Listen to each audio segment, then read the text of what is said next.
नमस्कार दोस्तों, स्वागत है आपका आप सभी के अपने YouTube चैनल में। तो पिछले वीडियो में हमने देखा था कि ऑब्जेक्ट ओरिएंटेशन इन PHP क्या होता है। उसके हमने कुछ डेफिनेशंस भी देखी थी और फिर कि उसके अंदर हमने इन डिटेल भी देखा था कि क्या होता है। ठीक है, तो आज के इस वीडियो में हम देखेंगे कि जो ऑब्जेक्ट ओरिएंटेशन होता है उसके अंदर क्लासेस और ऑब्जेक्ट क्या होता है। तो आज हम क्लास क्रिएट करना सीखेंगे और ऑब्जेक्ट क्रिएट करना सीखेंगे ना, मतलब क्लास कैसे क्रिएट करते हैं, ऑब्जेक्ट कैसे क्रिएट करते हैं और कैसे उसको हम एक्सेस करते हैं। ठीक है, तो ये तो था ये मैथ्स डॉट PHP वाला। तो हमारा जो मैंने मैथ्स वाला एक वीडियो बनाया है वो देख लीजिएगा। उसके अंदर जो भी रेडीमेड फंक्शंस है उनका यूज बताया था मैंने कि कहाँ यूज होता है और क्यों करते हैं। ठीक है, तो ये तो अभी वो उस वीडियो को देख लीजिएगा। एक काम करता हूँ, इसको मैं कॉपी पेस्ट करता हूँ, इसका नाम देता हूँ मैं क्लास करके। ठीक है, तो ये हमने एक नई फाइल क्रिएट की है। तो इसके मैं पुराने कोड को रिमूव कर देता हूँ, फ्रेश बिल्कुल फ्रेश कर देता हूँ इसको। ये हमारा ओपनिंग टैग है और ये हमारा सॉरी ये हमारा ओपनिंग टैग है और ये हमारा क्लोज टैग है PHP का। इसके अंदर ही हमें कोड करना होता है। ठीक है, तो सबसे पहले तो देखिए क्लास मैंने आप लोगों को पिछले वीडियो में बताया क्लास और ऑब्जेक्ट क्या होता है, इसलिए मैं इसमें रिपीट नहीं करूंगा। बस इतना मैं बता दूंगा, क्लास टेम्पलेट होती है और ऑब्जेक्ट होता है वो इंस्टेंस होता है बस। जिसको पूरा जानना है वो पिछला वीडियो देख लीजिएगा। मैं एक काम करता हूँ, क्लास क्रिएट करता हूँ पर्सन, मतलब कि एक पर्सन नाम की मैंने क्लास क्रिएट की है। ठीक है, तो उसके अंदर मैं वेरिएबल लूंगा। अब देखिए मैं जान के कुछ यहाँ पर मिस्टेक करूंगा जिससे कि अब हमें समझ में आएगा कि हमें क्या करना है। ठीक है, मैंने तो कुछ मिस्टेक की यहाँ पर। अगर आप लोग समझ गए होंगे तो आप कमेंट करके बता सकते हैं क्या मिस्टेक करी है। ठीक है, या फिर आप लोग खुद का ही प्रेडिक्ट कीजिए कि मैंने क्या मिस्टेक की और अगर वो सही लगी तो समझ लीजिए कि आप सीख गए हो, आपको आता है। ठीक है, तो नेम और एज मैंने दो वेरिएबल लिए हैं। ठीक है, अब मैं एक काम करता हूँ इसको, चलो अभी अभी फिलहाल यहीं पे फाइन कर देता हूँ मैं। इसको मैंने नाम दे दिया शुभम और एज दे दी मैंने 24। ठीक है, ये 24 दिया, ओके बात नहीं, 24 ही चलेगा। फिर अब देखिए अब हमें क्या करना है, क्लास तो क्रिएट हो गई है हमारी। मैं एक काम करता हूँ, आप लिख दो class creation. Class creation, sorry creation की स्पेलिंग गलत है। ठीक है कोई बात नहीं। अब यहाँ पर लिखूंगा मैं ऑब्जेक्ट क्रिएशन।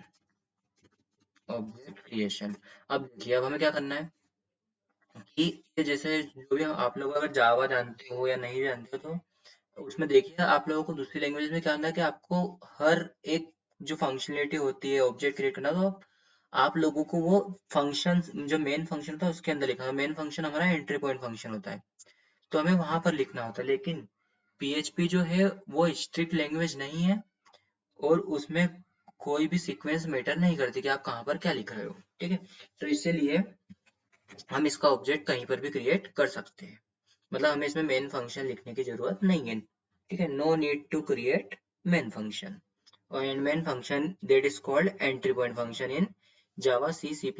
ओके, तो जिसने भी जावा जिसको भी जावा सीखनी हो, मैंने जावा पे बेस्ड बहुत ही सिंपल लैंग्वेज में वीडियोस बनाए हैं। वो मैंने जावा के जावा ट्यूटोरियल नाम का एक मैंने प्लेलिस्ट क्रिएट की है, उसके अंदर मैंने बहुत सारे वीडियो अपलोड किए हैं। तो आप लोग प्लीज उसको देखिए क्योंकि मैंने बहुत ही सिंपल वे में उसको एक्सप्लेन किया है। तो जिसको नहीं आता हो या फिर आते हुए भी अगर उसको थोड़ा कंफ्यूजन रहता हो तो वीडियोस देख लीजिएगा, बिल्कुल 1% कंफ्यूजन नहीं रहेगा आप लोगों को, क्योंकि मैंने बिल्कुल एक एक चीज एक्सप्लेन की है और बहुत ही सिंपल से मैंने आप लोगों को समझाया है। ठीक है, तो चलो वो तो छोड़ो, आप लोगों को देखना हो तो देखिएगा, बाकी मैं उसकी लिंक दे दूंगा अगर देखना हो तो। ठीक है, हाँ, तो अब हम ऑब्जेक्ट क्रिएट करते हैं। तो अगर आप लोग अदर लैंग्वेज आते हैं तो हम अदर लैंग्वेज में क्या कैसे ऑब्जेक्ट क्रिएट करते हैं, हम पहले लिखते हैं क्लास का नाम। ठीक है, फिर हम ऑब्जेक्ट मतलब ऑब्जेक्ट, तो ठीक है ऑब्जेक्ट की जगह मैं कुछ भी लिख देता हूँ, जैसे मैंने PJ लिख दिया। ठीक है, मतलब ये इस नाम का मैंने ऑब्जेक्ट बनाया, तो न्यू पर्सन। तो ये तो है ये हमारे अदर लैंग्वेज में लिख देता हूँ इन C++ एंड जावा। ठीक है, ये हमारा C++ जावा के अंदर का हो गया। तो मैं एक काम करता हूँ कमेंट कर देता हूँ ताकि आप लोग सीख सको, आप लोग पता चले कि किसमें कैसे बनाते हैं। ठीक है, तो जावा के अंदर था। अब देखिए हमारे PHP के अंदर क्या होता है कि पहले हमें ऑब्जेक्ट का नाम लिखना होता है। मैं ऑब्जेक्ट का नाम ले लेता हूँ OBJ कर देता हूँ। ठीक है, और फिर इक्वल करके हमें न्यू और क्लास का नेम लिखना होता है। मतलब कि ये जो है ऑब्जेक्ट उसने मतलब सॉरी हमने पर्सन क्लास का ऑब्जेक्ट क्रिएट कर लिया है। अब देखिए, अब हमें ये जो वेरिएबल है इसको हमें एक्सेस करना है।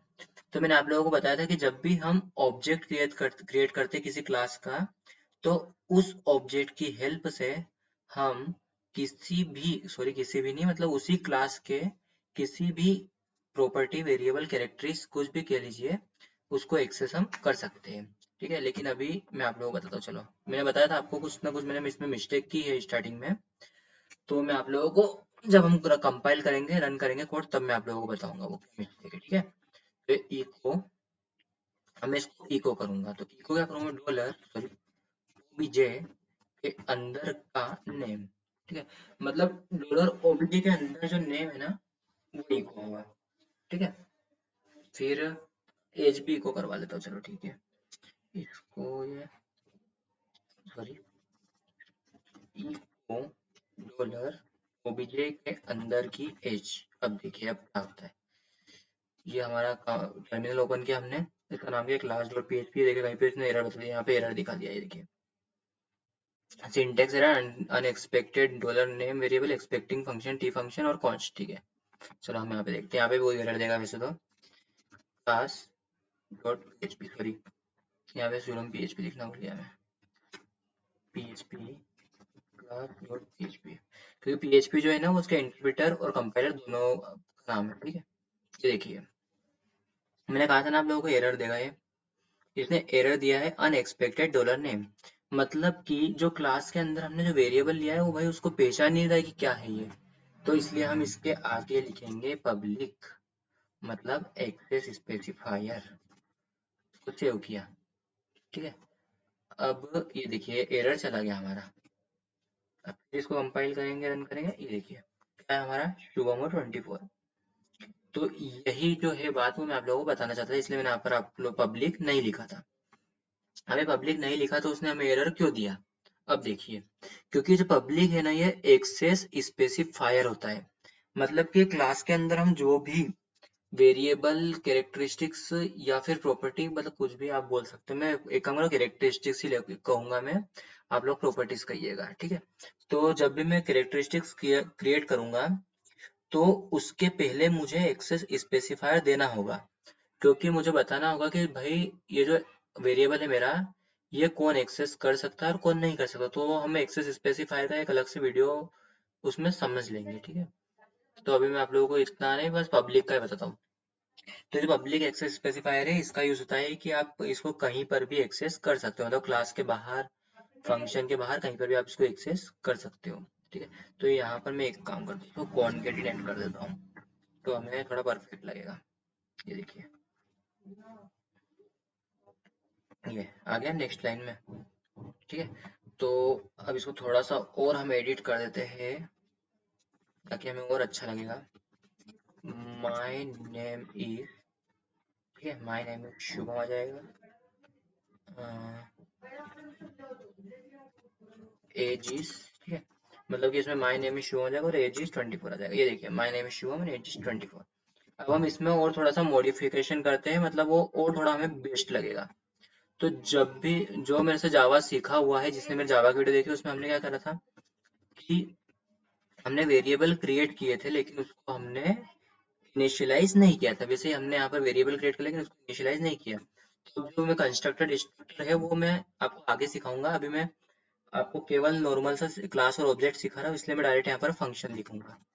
ठीक है, तो मैं फंक्शन क्रिएट करता हूँ एक सेट नाम का, सेट मतलब कि मैं इसके अंदर सेट करूंगा नेम और एज को, तो डॉलर नेम और डॉलर एज। ठीक है, तो मैंने एक फंक्शन क्रिएट किया। अब इसके अंदर देखिए, इसके अंदर मैं इको करवा देता हूँ। ठीक है, इको क्या करूँगा मैं, इसको मैं चलो ठीक है, ये 2 मिनट, यहाँ पर नेम और नेम की थोड़ी आप लोग कंफ्यूज में आ जाओगे, कंफ्यूजन आ जाएगा, इसलिए मैं एक काम करता हूँ इसको क्या लिखूँ, माई नेम करता हूँ। ठीक है, ताकि और माई एज करता हूँ ताकि कोई कंफ्यूजन ना हो कि आप लोग सोचोगे कि ये नेम भी सेम है वो नेम भी सेम है। ठीक है, तो हम क्या करेंगे कि जो वो हमारा वेरिएबल है ऊपर वाला डॉल नेम वाला, उसके अंदर हम माय नेम की वैल्यू डाल देंगे जो कि नीचे के ऑब्जेक्ट इसको पास करेगा, ठीक है। तो ये सॉरी ये क्या आ गया, हाँ ठीक है। तो माय नेम हो गया और यहाँ पर हम दे देंगे my age, my age sorry my, और यहाँ पर भी एज।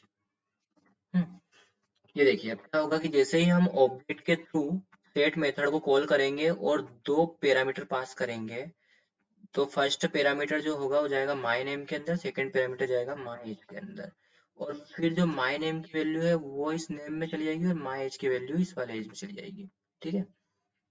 अब देखते हैं क्या होता है, ठीक है। तो ये इसको हटा देता हूँ मैं, क्योंकि अभी हमारा काम का नहीं है।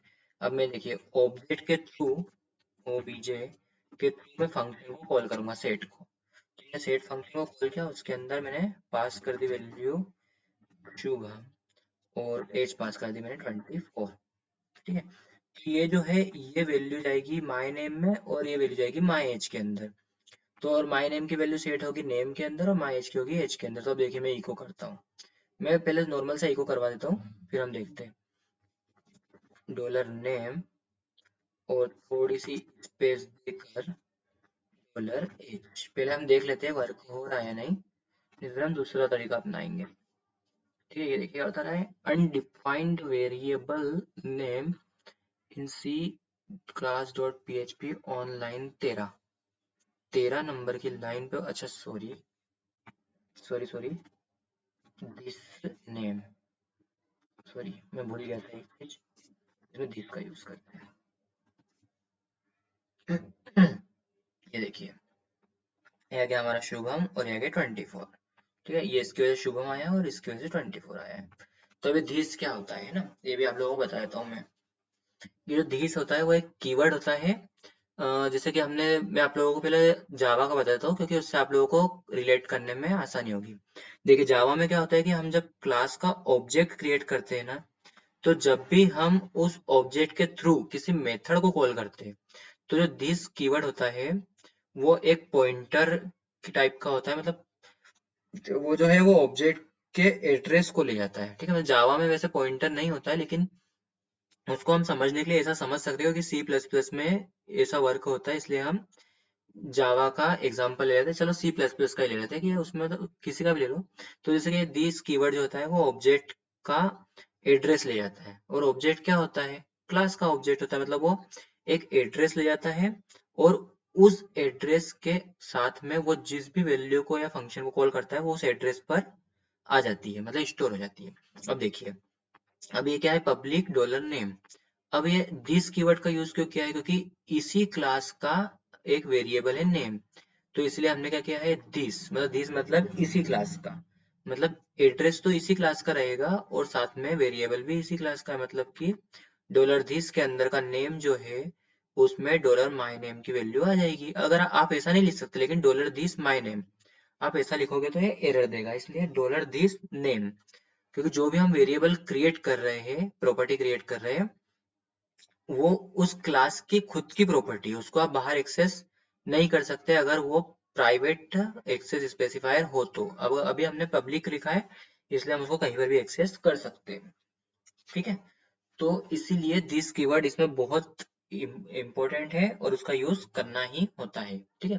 अगर आप दिस का यूज नहीं करोगे तो आपको एरर देगा, जैसे अभी हमें मिला था एरर, ठीक है।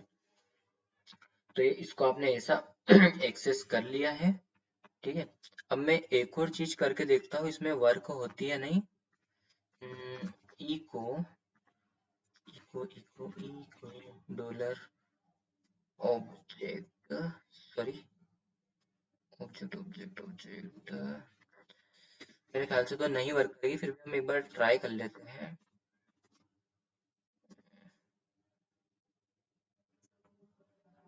वैसे मतलब कुछ गड़बड़ है, फिर भी कर लेते हैं, ट्राई किया जा रहा है ट्राई करने में, ठीक है।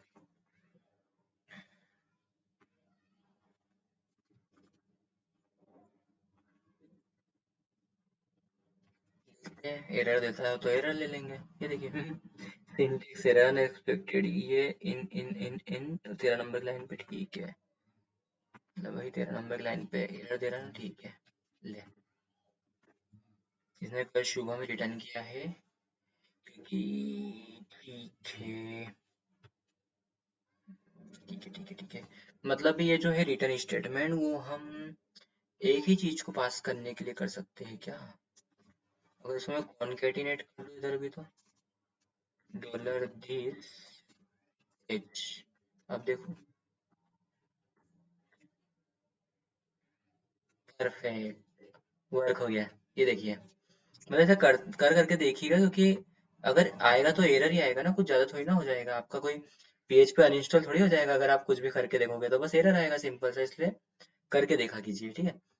अब देखिए अभी मुझे भी पता नहीं था लेकिन मैंने करके देखा, यहाँ से एक रिटर्न स्टेटमेंट डाल दिया मैंने और यहाँ से डायरेक्ट इको कर दिया, मतलब ऑब्जेक्ट के थ्रू हमने सेट फंक्शन को दो पैरामीटर पास किए, वो पैरामीटर इधर आए, फिर उस पैरामीटर की वैल्यू इन वेरिएबल्स के अंदर सेट हो गई और फिर यहाँ से हमने उसको रिटर्न कर दिया ठीक है।